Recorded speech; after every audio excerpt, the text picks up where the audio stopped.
Congratulations, right down in front here. Do you think this was your best performance? No, I wouldn't say that. No? How do you critique yourself? I did good, but at times, I let Shawn work when I could have been working with him, but I just gave him the confidence to keep doing what he was doing at times. But I feel like, Jeff Warren, Felix Diaz's performances was better than tonight. Interesting. He said, in trying to describe you, he said there's no other way to describe Terence than different.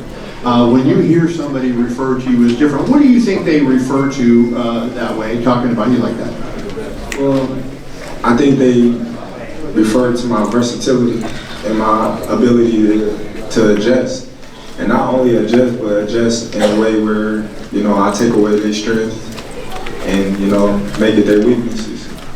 And my last question for you, obviously becoming a free agent, Bob said if he would talk to you about individual fights. He mentioned Spence, he mentioned Josh Taylor. Is there any individual fight out there that appeals to you more than others? And secondly, when do you make the decision? How do you kind of go through it and come up with your decision? Well, I'm pretty sure my decision is made already. Bob couldn't secure me the Spence fight when I was with him. So how you gonna secure me the Spence fight when I'm not with him? So, I'm moving forward with my career right now, and I wish everybody the best.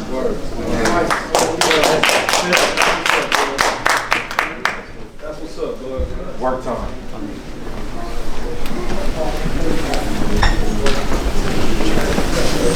Hey, Terence, straight back. Congratulations on your victory.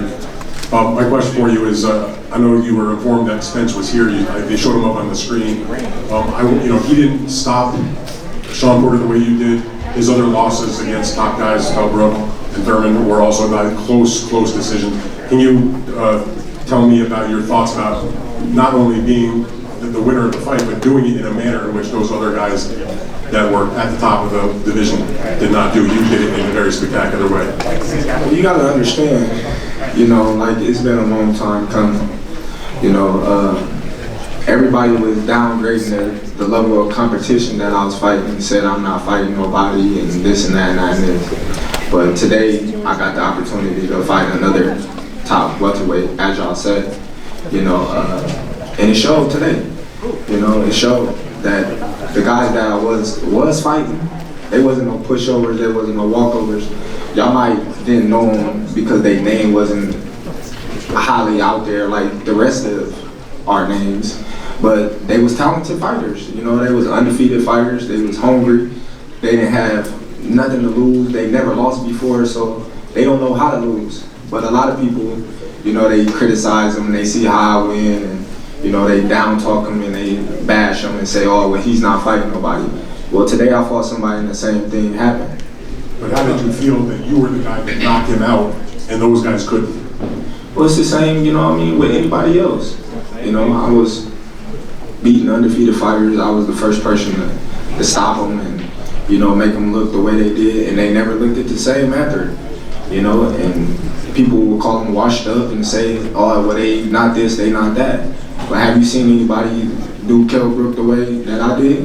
And lastly, it was close on the scorecards. One point, I believe, on two of the cards, you were ahead on all three. In your mind, I felt like it was a close fight. I think a lot of guys at ringside did. How did you feel it was in the ring? How close did you think it was? I didn't think it was close at all, to tell you the truth. I was out there, doing what I wanted to do, and once I got the look that it was close, I had to turn it up in that round, and that's when I got to stop it. Now, Terence, James Weller, Boxing Source. Talk about that adjustment to go southpaw pretty much in the second and third round and catching Shawn Porter with those counters.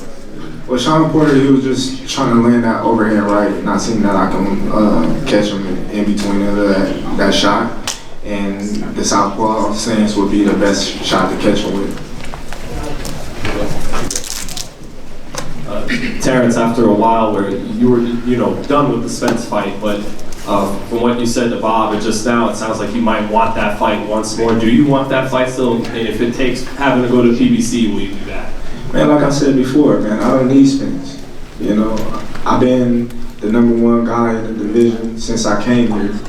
You know, 3-time, you know, 3-weight world champion. You know what I mean? Like undisputed world champion. You know, come in the welterweight division, my first fight, and win the title. Like the things that I've been doing in my whole career is nothing compared to Spence. You know, not to take nothing away from him. You know, he's unified and whatnot. But like I said, you know, it is what it is at the end of the day. But we're competing for 95.7 Omaha. When's the next time you're gonna come to Omaha and showcase your skills? Oh, I don't know. You know, I'll be there tomorrow, but I don't know when next time we're gonna fight. Now, and then my last question: What side are you? What side are you? Are you the A side or are you the B side? Man, I'm the all side.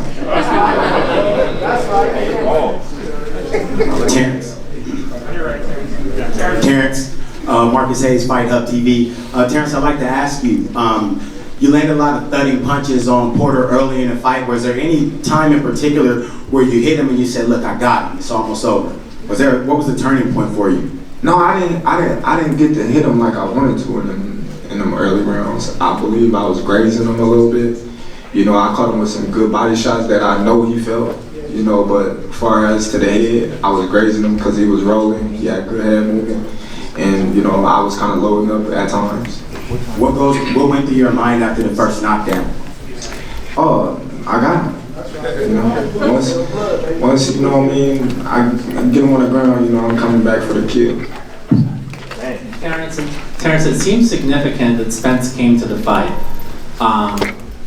I know what you've said, you know, but like this is the fight. That So if you know what I said, why you keep asking me? I'm not asking you, but do you feel, I mean, that he made some kind of gesture to you by coming to the fight? How many fights did I go to his?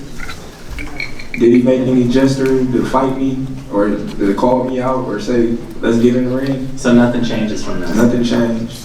What, I mean, you were talking about your future. I mean, have you already scripted in your mind that you'll operate as a free agent moving forward, or what exactly will you do in regards to promotional ties moving forward?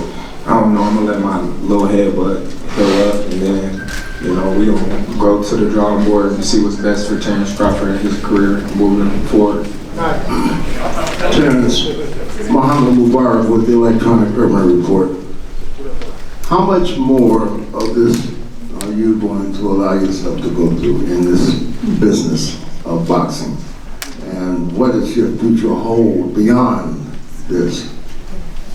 You said allow myself to go through what, boxing? Yeah, in the business of boxing, and at the end of the day, what do you plan to do with your life? I don't know. You know, what my plans to do is to take care of my 6 kids. Amen. You know, that's my ultimate plan. And, you know, build a bright future for them, you know, and give them something to look up to as, you know, their father.